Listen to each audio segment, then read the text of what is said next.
할렐루야. 4월 12일 화요일입니다. 요한복음 13장 3절부터 15절까지 말씀을 읽고 은혜 나누도록 하겠습니다. 저녁 먹는 중 예수는 아버지께서 모든 것을 자기 손에 맡기신 것과 또 자기가 하나님께로부터 오셨다가 하나님께로 돌아가실 것을 아시고 저녁 잡수시던 자리에서 일어나 겉옷을 벗고 수건을 가져다가 허리에 두르고 이에 대야에 물을 떠서 제자들의 발을 씻기시고 그 두르신 수건으로 닦기를 시작하여 시몬 베드로에게 이르시니 베드로가 이르되 주여 주께서 내 발을 씻으시나이까. 예수께서 대답하여 이르시되 내가 하는 것을 네가 지금은 알지 못하나 이후에는 알리라. 베드로가 이르되 내 발을 절대로 씻지 못하시리이다. 예수께서 대답하시되 내가 너를 씻어주지 아니하면 네가 나와 상관이 없느니라. 시몬 베드로가 이르되 주여 내 발뿐 아니라 손과 머리도 씻어 주옵소서. 예수께서 이르시되 이미 목욕한 자는 발밖에 씻을 필요가 없느니라. 온 몸이 깨끗하니라. 너희가 깨끗하나 다는 아니니라 하시니 이는 자기를 팔자가 누구인지 아심이라. 그러므로 다는 깨끗하지 아니하다 하시니라. 그들의 발을 씻으신 후에 옷을 입으시고 다시 앉아 그들에게 이르시되 내가 너희에게 행한 것을 너희가 아느냐. 너희가 나를 선생이라 또는 주라 하니 너희 말이 옳도다. 내가 그러하다. 내가 주와 또는 선생이 되어 너희 발을 씻었으니 너희도 서로 발을 씻어주는 것이 옳으니라. 내가 너희에게 행한 것 같이 너희도 행하게 하려 하여 본을 보였노라.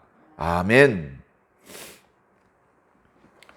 역시 예수님께서 예루살렘 입성한 이후에 낮에 성전에서 많은 백성들에게 말씀을 나누시고 또는 유대인들과 논쟁을 나누신 이후에 어쩌면 이제 마지막 밤입니다. 예수님께서 붙잡히시기 직전입니다. 물론 제자들은 모릅니다. 예수님께서 아십니다.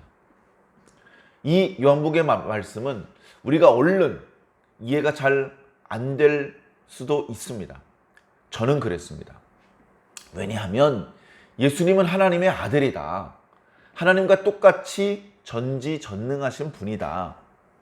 예수님께서는 모든 것을 애시당초 다 알고 계신 분이다. 이제 그렇게 알고 있었기 때문에 그렇습니다.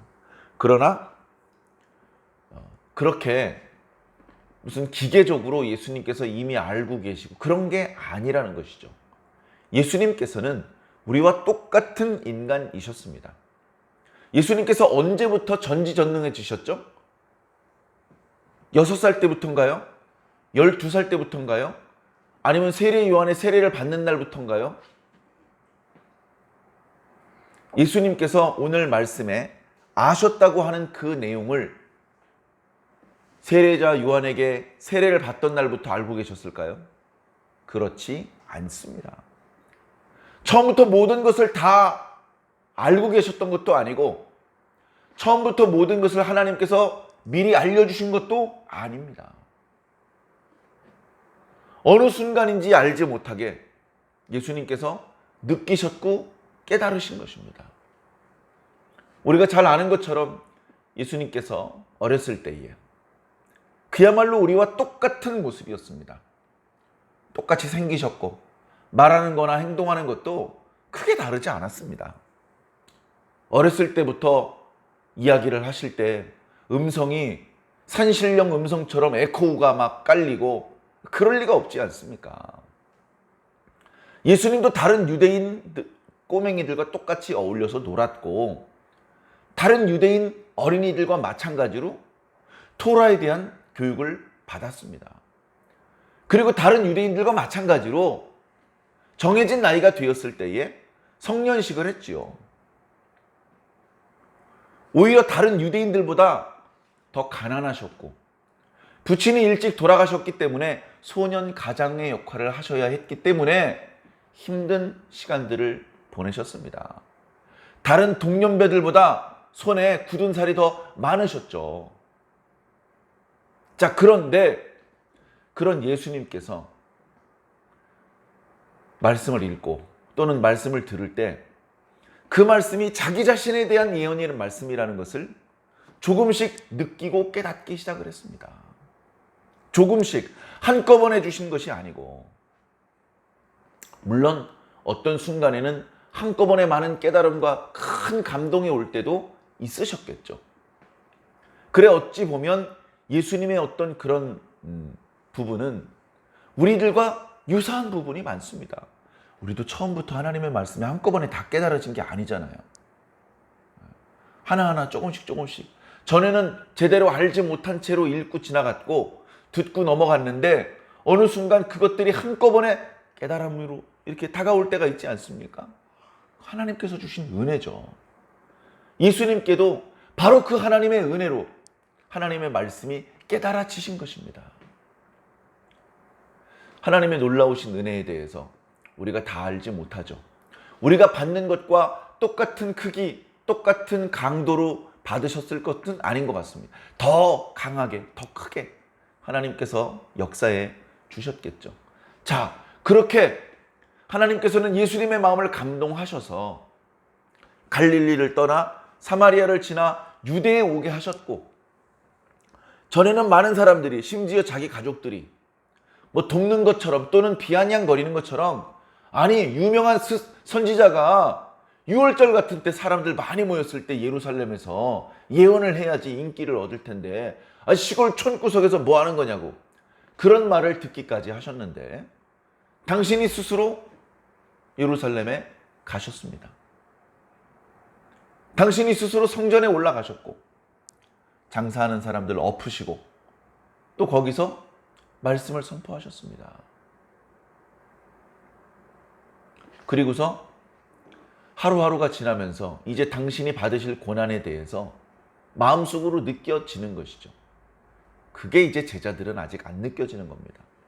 그런 온도 차이, 제자들과 예수님 사이에 좁히기 어려운 간격이 있는 것이죠. 그 부분에 대해서 이런 멍청한 녀석들, 이런 답답한 녀석들, 이런 깨달음이 둔한 녀석들, 더디 믿는 녀석들 야단치지 않으셨습니다. 예수님께서는 그렇게 답답하고 어리석은 제자들을 사랑하셨습니다. 예수님은 제자들을 사랑하셨습니다. 오늘 3절부터 말씀을 읽었는데 1절에 이런 말씀이 나타나고 있습니다. 6월절 전에 예수께서 자기가 세상을 떠나 아버지께로 돌아가실 때가 이른 줄을 아시고 세상에 있는 자기 사람들을 사랑하시되 끝까지 사랑하시니라. 아이고 이제 뭐 그동안 할 만큼 했어 이런 게 아니고 마지막 순간까지 전력을 다해서 당신의 사람들, 당신의 제자들, 그리고 성경에 잘 안 나타나지만 옆에서 돕고 있는 여인들, 또 12례는 포함은 되지 않지만 정말 예수님을 믿고 따르는 많은 사람들, 그들을 사랑하셨습니다. 오늘 말씀에 예수님께서 하셨던 우리가 이름 붙이기를 제자들의 발을 씻어주신 이 장면도 왜 이런 행동을 하셨느냐? 물론 뒷부분에 모범을 보이신 것이죠. 왜? 이제 예수님께서 더 이상 제자들과 같이 계실 수 없으니까 모범을 보이시고 이 행동의 의미를 일깨워 주신 이후에는 예수님께서 계시지 않더라도 제자들끼리 서로 사랑하고 섬기고 발을 씻어주고 이렇게 할 수 있도록 그렇게 해주신 것인데, 그보다 그 근본적으로는 제자들을 사랑하셨기 때문에,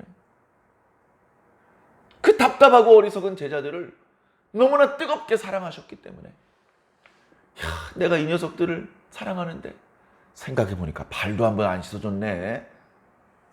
그 밤에 원래는요 발을 씻으려면 밖에서 볼일을 보고 안으로 들어올 때에 그때 발을 다 씻고 들어와야 되죠. 지금 6월절 전 그 예비일이라서 하루 종일 이제 모든 유대인들이 이제 6월절 준비를 하죠. 낮에는 청소를 하고 또 저녁에 먹을 6월절 만찬을 준비를 하죠. 그렇게 일과를 끝내고 6월절 만찬에 참여하기 위해서 집으로 들어갈 때 이 예수님과 제자들의 일행으로 말하면 하나님께서 예비하신 그 다락방에 들어갈 때 그때 이제 발을 씻어주시고 들어가셔서 그리고 나서 식사를 하셔야 되는데 지금은 식사 도중이에요. 어떻게 보면 식사 도중에 예수님께서 마음속으로 어떤 슬픔, 두려움, 제자들을 사랑하는 말로 다 할 수 없는 사랑이 우욱하고 올라오시니까 가슴이 뜨거워지고 목이 메이니까 그냥 편안하게 식사만 할 수가 없어요. 그래 그 깨달음, 하나님께서 모든 것을 당신의 손에 맡기신 것, 당신께서 하나님께로부터 오셨다가 하나님께로 다시 가시는 것, 그것들이 마음에 깨달아지시니까 더 이제 시간이 없구나. 벌떡 일어나셔서 겉옷을 벗으시고 수건을 챙기셔서 허리에 두르시고 대야의 물을 받아서 제자들의 발을 닦습니다. 제자들, 이 사람이 사람의 발을 닦는 것은요, 요즘은 돈 받고요, 이렇게 매니큐어, 페디큐어, 이렇게 손톱, 발톱 다듬어주고 칠도 해주고 또 씻어주고 각질도 제거해주고 돈 주면 다 해주는 서비스를 받을 수도 있습니다. 자, 그러나 예수님 당시 때에 발을 씻어주는 것은요, 종들도 꺼리는 일입니다. 주인이 집에 들어오면 종들이 발을 씻어주는데 종들 중에서도 가장 미천한 종이 발을 씻어주는 일을 합니다. 별로 좋아하는 일이 아니에요. 종들도 잘 안 하려는 일이에요. 근데 그것을 예수님이 하신단 말이죠. 예수님. 이게 뭐야? 예수님이 우리 발을 씻어주다니 이게 뭐 어떻게 되는 거지? 하는 사이에 벌써 자기 발을 씻고 지나가셨어요. 12명의 발을 씻어주시다 보니까 구석구석 각질 제거해 주시고 그렇게는 못 하시죠. 먼지를 씻고 이렇게 더위를 이렇게 쫓아내는 정도밖에 못 했겠죠. 그래 어느 틈에 발을 씻고 지나가시고 이제 수건으로 발을 닦아주려고 그러시는 거예요. 안 됩니다. 뭐 이런 얘기를 할 겨를도 없이. 그러다가 맨 끝에 있던 베드로가 얘기를 합니다. 주님, 제 발을 씻어주시려고요? 주님께서 보니까 그 제자가 또 깨닫지 못하고 있어. 깨닫지 못하고 있어. 내가 지금 하는 일을 지금은 네가 모르겠지만 이후에는 알게 될 것이다. 뭐 무슨 이후에? 주님 뭔 소리입니까? 그렇게 묻진 않았지만 물어봐셨으면 뭐라고 대답을? 내가 십자가에 달려 죽은 이후다라고 말씀하셨을까? 그래도 못 알아들으시겠죠. 베드로가 주님을 사랑하니까, 베드로도 주님을 사랑하기 때문에 주님 제 발은 못 씻으십니다. 제가 주님 발을 씻어드려야죠. 주님이 제 발을 어떻게 씻습니까? 제 발은 절대로 씻지 못하실 겁니다. 여기 절대로는요 사실은 영원히라는 말이에요. 강조하는 거죠. 강조. 같은 의미죠. 제 발을 씻을 수 없으면 제가 주님 발을 씻어드려야죠. 이런 심정이었겠죠. 주님께서 말씀하십니다. 내가 너를 씻어주지 않으면 너와 내가 상관이 없다. 상관이 없다. 너와 내가 상관이 없다. 이 표현도 좀 애매한데요. 내가 가진 걸 너희들한테 나눠줄 건데 내가 널 씻어주지 않으면 너는 나에게 지분이 없다. 너는 나에게서 아무것도 얻을 수 없다. 이제 그런 의미인데요. 그 말을 듣자 베드로가 그런 겁니까? 주님 그러면 제 머리도 제 손도 온몸도 씻어주시옵소서. 주님께서 너털 웃음을 웃지 않으셨을까? 베드로야 그런 게 아니다. 이미 목욕한 자는 발밖에 씻을 것이 없다. 저 목욕한 적 없는데요. 또 이러고 나올지 모르죠. 영적인 의미입니다. 영적인 의미.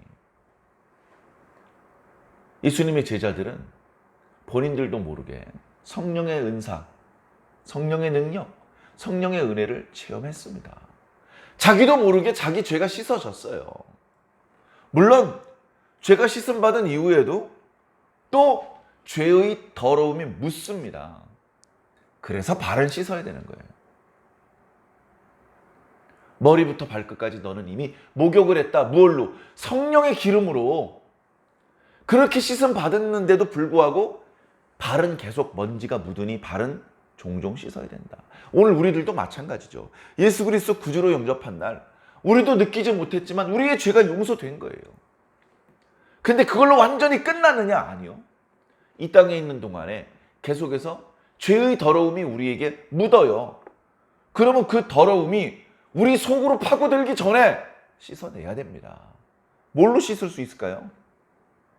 수돗물로 씻나요? 네. 정말로 기름때 흙먼지는 뭐 물로 씻고 비누로 씻으면 되겠죠. 죄의 때, 죄의 더러움이 문제입니다. 말씀으로 씻을 수밖에 없습니다. 말씀. 그래서 주님께서 그렇게 말씀하시다가 그러나 너희가 다 깨끗하지만 다는 아니다. 당신께서 어떤 죽음, 다시 말해 누구의 배신으로 죽게 될 것을 넌지시 말씀해 주시는 것이죠. 자, 다 끝났습니다. 베드로가 잠깐 제지를 해서 잠깐 멈췄었지만 제자들의 발을 씻어주신 것이 다 끝났어요. 가롯 유다는 예수님께서 발을 씻어주셨지만 결국 중간에 튀어나가서 예수님을 배반하는 그런 행동을 하게 됩니다만 예수님께서는 남아있는 제자들을 앞에 다시 앉으셔서 내가 너희에게 행한 것을 아느냐? 내가 너희들에게 이것을 행한 이유를 아느냐? 의미를 아느냐? 너희가 나를 선생이다 또는 주라고 말하는데 참 고맙다. 좋게 말해줘서. 그래, 너희들의 말이 옳다. 그런데 너희들이 주다 또는 선생이라고 하는 내가 너희 발을 씻었다. 너희 생각에는 어떡하냐? 선생님도 이렇게 하셨는데 너희들끼리도 해야지. 선생님도 해주셨는데 너희들끼리 서로 발을 씻어주어야 된다. 이게 발을 씻는 것은요, 자기가 자기 발을 씻는 건 의미가 없어요. 자기가 자기 발을 씻는 건 의미가 없어요. 자기가 죄를 지었어요. 형제들 앞에 실수를 했어요. 근데 자기가 자기를 용서했어. 그게 무슨 말 같지도 않은 소리입니까? 그 말 때문에, 그 형제 때문에 힘들어했던 형제들이 용서를 해줘야 그 진정한 용서죠. 형제들이 용서해줘야 되는 겁니다. 자기가 자기 용서하고 그 말도 안 되는 소리죠. 그래? 제자들이 발을 씻어주는 건 서로 씻어줘야 돼요. 자기가 자기 발 씻는 건 의미가 없어요. 그래서 나도 너희의 발을 씻어주었으니 너희도 서로 발을 씻어주는 것이 옳다. 내가 이같이 본을 보여서 너희들이 서로 이런 행동을 하게, 서로 용서해주고 서로 사랑하게 하기를 바래서 내가 본을 보여준 것이다. 이제 제자들과 함께 있을 시간이 얼마 남지 않은 예수님께서 정말 끓어오르는 사랑 때문에 제자들의 발을 씻어주셨고 마지막까지 깨달음이 둔한 제자들을 너그럽게, 다정하게, 자상하게 설명해 주시고 권고해 주시는 말씀입니다. 우리는 예수님께서 이제 곧 고난을 받게 되실 것을 알기 때문에 이런 말씀을 대하는 것이 마음으로 짠하지만 당시 제자들은 희죽희죽 웃고 그 주님의 마음을 충분히 공감하지 못했을 것입니다. 사랑하는 성도 여러분, 주간을 보내고 있는 저희들, 이 기간을 무의미하게 보내지 않기를 바랍니다. 진심으로, 진정성 있는 마음으로 이 시간을 보내고 정말로 주님께서 나를 끝까지 사랑해 주시는데 나는 주님을 사랑한다고 말하지만 뭘 보여드렸나, 그런 것들을 생각하면서 이제는 우리가 우리의 사랑을, 주님을 향한 사랑, 이웃과 형제들을 향한 사랑을 보여드려야 될 차례라는 것을 생각해 주시기를 부탁을 드립니다. 아직 갑자기 온전해질 수는 없다 할지라도 오늘 하루 이 말씀을 묵상하면서 주님께, 그리고 주변에 있는 형제, 이웃들에게 여러분들의 사랑을 꼭 표현해 보시기를 주님 이름으로 간절히 부탁드립니다. 아멘.